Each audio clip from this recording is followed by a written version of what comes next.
DK xin chào tất cả anh chị và các bạn.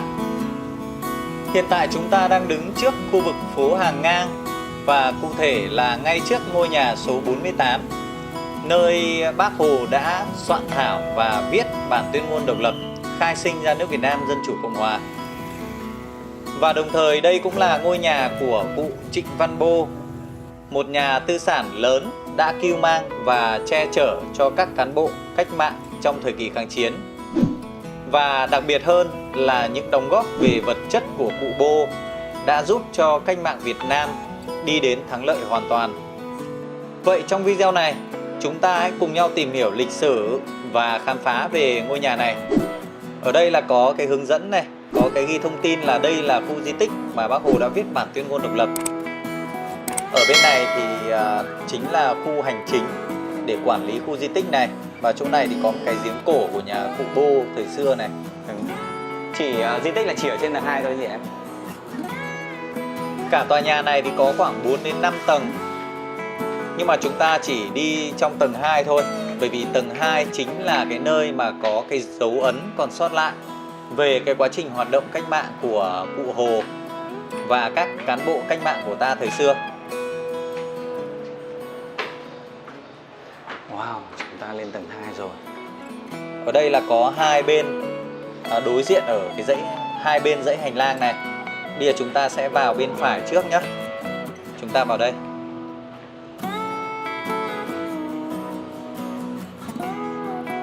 Wow. Ở trong này có một bộ bàn ghế. Bộ bàn ghế này thì đã được bọc bằng một những cái tấm vải trắng rồi để bảo quản khỏi bị bản tuyên ngôn độc lập, những cái mai một, những cái hư hỏng, hư hại theo cái thời gian. Rất là đơn sơ.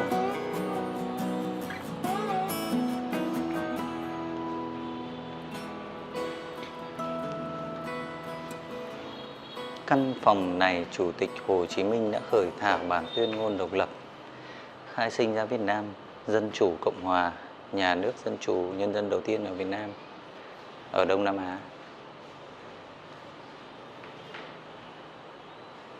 Nhìn rất là giản dị.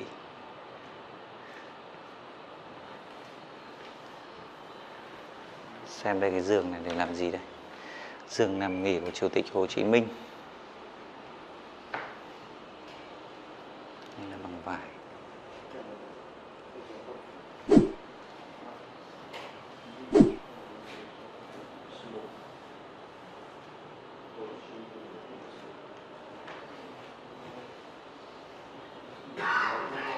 Cả đồ ở đây thì đã được bọc bằng vải trắng hết rồi để bảo quản sự nguyên vẹn.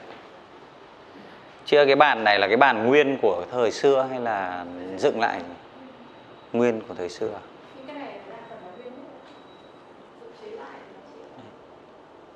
Đúng rồi.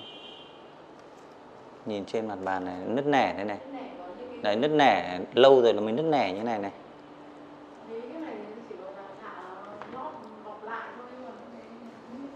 Vâng. Này. Vâng. Chiếc bàn lịch sử nơi Chủ tịch Hồ Chí Minh khởi thảo bản tuyên ngôn độc lập.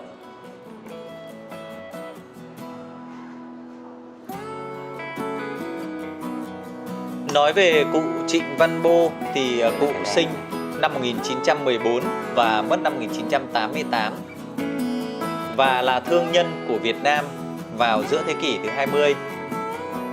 Ông là nhà tư sản theo chủ nghĩa dân tộc, từng ủng hộ chính phủ cách mạng lâm thời Việt Nam 5.147 lượng vàng. Cái số tiền này là cực kỳ lớn. Có thể nói bây giờ nghe như vậy nó không quá là khổng lồ, nhưng nếu như chúng ta đem so sánh với ngân khố của chính phủ Việt Nam lúc bấy giờ chỉ rơi vào khoảng tầm hơn 2.000 lượng vàng thôi, thì chúng ta có thể thấy rằng là cái số tiền này nó phải gấp đôi so với cả ngân khố của chính phủ Việt Nam lúc bấy giờ. Một con số rất là khủng khiếp.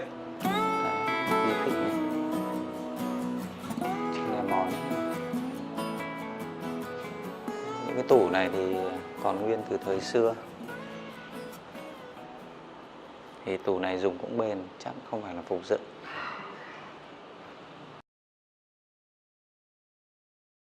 nơi chủ tịch tiếp khách này, bàn nhìn rất là đơn giản mà sang trọng.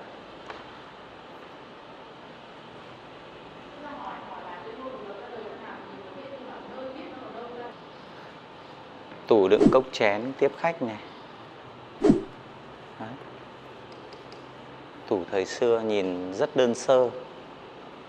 Giờ cũng không ai làm cái phong cách tủ nó như thế này nữa.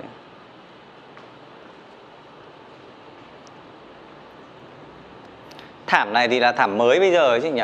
Em nghĩ là thế, tại vì là em nghĩ là cái này là mới chứ không có xưa, kiểu những cái bọc lót này là em nghĩ là cũng đã phục chế rồi. Vâng, thì cái bọc này chắc chắn là chắc chắn là người ta bọc vào để bảo quản. Cái này này. Vâng. Cái xương cốt này là sẽ là nguyên này. Đây này, bên trong Bên trong là xanh mà. đây này, bên trong này mới gọi là cái màu chính Đấy, nằm vâng. ngồi đây này. Vâng. Còn những cái Màu tường xanh như này. thế này là nó đã sơn môi ve lại rồi. Những cái tường này. Vâng. Đấy, bên màu xanh này mới là màu của ghế này. Đấy, Chứ ai người ta để cái màu trắng này. này. Anh ở bao năm rồi, từ suốt năm. Đúng rồi ạ. Nếu mà thế thì cái chính cái da bên trong này là da chuẩn của nó này. Đấy, vâng. Da thì người ta mới bọc, người ta bảo quản như này này. Chứ nếu mà phục dựng thì người ta lại không bọc màu trắng này. Thì người ta dựng thì nó hỏng, người ta lại dựng cái khác thôi. Vâng. Bởi vì cái tủ này thì nó cũng chẳng có gì nó hỏng đi cả. Vài trăm năm còn được, đây có vài chục năm thôi. Đây là những cái sàn gỗ này cũng là sàn ngày xưa này, nguyên từ xưa này. Đấy. Sàn bằng gỗ lim.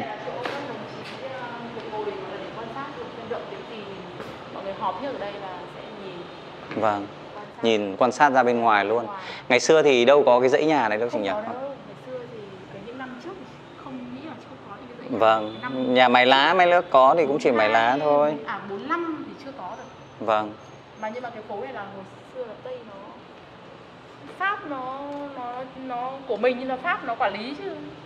Trung ương Đảng cái thứ là phải đi chọn rất là nhiều nơi để xem là đấy, đi chọn cái nơi này là nơi mà thấy là được nhất. Tại thứ nhất là nó trên mặt phố cổ, nó là nơi mà nơi nguy hiểm, như là nơi An toàn nhất. An toàn nhất. Ở dưới người ta buôn bán tơ lụa.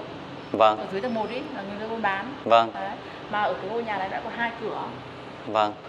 48 hàng ngang và 35 hàng cân. Căn nhà mà chúng ta đang tham quan đây, trước đây chính là một hiệu buôn tơ lụa Phúc Lợi của cụ Bô. Trước cách mạng tháng 8 thì cũng là nhà riêng của cụ và là nơi mà bác đã ở vào cuối tháng 8 và đầu tháng 9 trước khi mà diễn ra cái ngày Quốc khánh năm 1945. Cụ Bô thì là nhà buôn tơ lụa lớn vào thời kỳ bấy giờ, và hiệu buôn Phúc Lợi đã sản xuất và buôn tơ lụa sang cả Lào, Campuchia, Thái Lan. Thậm chí là giao dịch buôn bán với cả thương nhân của Pháp, Anh, Thụy Sĩ, Thụy Điển, Ấn Độ, Trung Quốc và cả với Nhật Bản. Vâng. Ở đây vẫn còn nhiều nhà cổ từ thời xưa chị nhỉ? Đây này, nhà này cổ như này này. Đây là nhà này cổ nguyên xưa luôn này.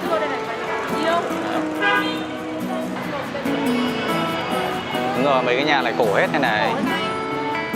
Đấy. Đây chúng ta có một cái view rất đẹp, view này đẹp quá chị nhỉ? Thoáng quá. Thôi rồi luôn. Đúng rồi. Ngồi đây nếu mà được như quán cà phê thì rồi. Một tách cà phê khoảng 50-60 nghìn đấy nhỉ? Lên view trên này còn đẹp nữa em ơi. Thế hả? Lên view trên này này, tầng 3 này còn đẹp nữa, lên tầng 4 này còn nhìn toàn cảnh luôn. Wow. Tầng 1, tầng 2 thôi, còn tầng 3 là bọn em làm việc. Vâng. Đấy. Mấy khi được ngắm phố cổ từ trên cao này đâu. 3. Bên này là họp Trung ương Đảng. Trong số trên 5.000 lượng vàng mà cụ đã hiến cho cách mạng thì có 1.000 lượng vàng đã được đặc phái viên của Bác Hồ, đó là cụ Nguyễn Lương Bằng, đã đem đi để hối lộ cho 3 viên tướng tàu là Hà Ứng Khâm, Lư Hán và Tiêu Văn để hòa hoãn khỏi phải đụng độ hai lực lượng giữa quân Tưởng Giới Thạch và quân ta. Ngoài cái số vàng mà ủng hộ chính quyền cách mạng thì ông bà Bô còn hiến tặng lại cái ngôi nhà 48 này cho chính phủ Việt Nam để làm cái nhà lưu niệm, ghi lại cái dấu tích mà nơi Chủ tịch Hồ Chí Minh, Bác Hồ của chúng ta đã soạn thảo cái bản tuyên ngôn độc lập. Đây là không thông tin Chủ tịch Hồ Chí Minh và các đồng chí trong Trung ương Đảng đã làm việc tại căn nhà này từ 25 tháng 8 đến ngày 2 tháng 9 năm 1945. Chiếc bàn này là nơi Chủ tịch Hồ Chí Minh cùng các đồng chí trong Trung ương Đảng đã thông qua 3 nội dung này. Đấy là bản tuyên ngôn độc lập, tổ chức lễ quốc khánh và thành phần chính phủ lâm thời. Tất cả đây đều có những cái thông tin là ghi cho chúng ta hết này. Bàn máy đánh chữ của bác này, bây giờ hiện tại đây thì cũng không có máy đánh chữ nữa, chắc chuyển đi để trưng bày ở một cái gian trưng bày khác rồi. Đây là những cái ghế này là toàn bộ là những cái ghế chuẩn là từ thời xưa đấy nhé các bạn nhé. Đấy. Ghế này bằng lim từ thời mà bác làm việc đấy. Những khi vì làm việc quá khuya mà không kịp về công sở, đồng chí Võ Nguyên Giáp đã nằm ngủ tại đây. Đây bác Võ Nguyên Giáp, bác ấy ngủ luôn tại cái ghế này. Đấy, nằm ở đây. Nhìn này mình lại nhớ đến ngày trước ấy, mình đi làm việc ở công ty thì vào mỗi buổi trưa thì cũng thường hay tìm một cái chỗ nào đấy để có thể ngủ được. Đấy, thì bác Giáp bác ấy cũng trong một cái cảnh tương tự như vậy. Đây, cái da thời xưa này các bạn này.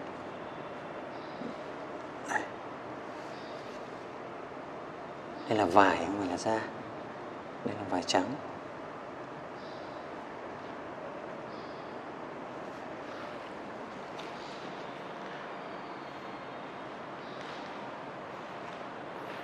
Đây bàn này bằng lim mà nó đã rộp hết lên rồi này. Bàn ăn của bác.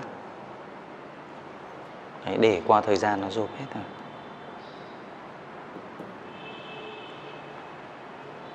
Đây là gỗ ép à. Đây cái mặt này là gỗ ép này.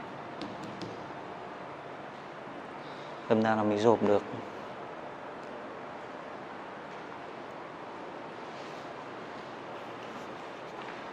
Đây có mở được không ta?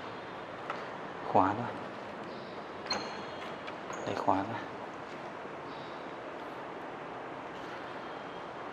Đó, chúng ta đang đứng trong một phòng họp rộng khoảng tầm 100 mét vuông. Và nơi đây thì Bác Hồ và Ban Trung ương Đảng đã họp với nhau làm việc hơn 1 tháng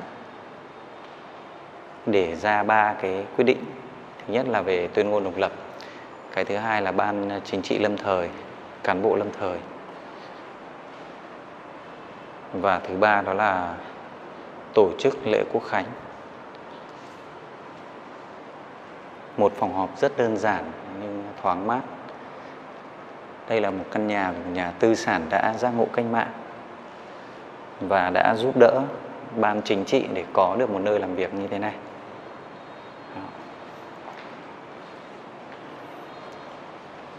Bên trên này thì còn có tầng 3 và tầng 4 nữa. Nhà trên này thì không phải là nơi bác làm việc, không liên quan đến lịch sử. Đây chỉ là những cái gian nhà của nhà cách mạng thôi, và của một nhà tư sản thời xưa đã giác ngộ cách mạng thôi.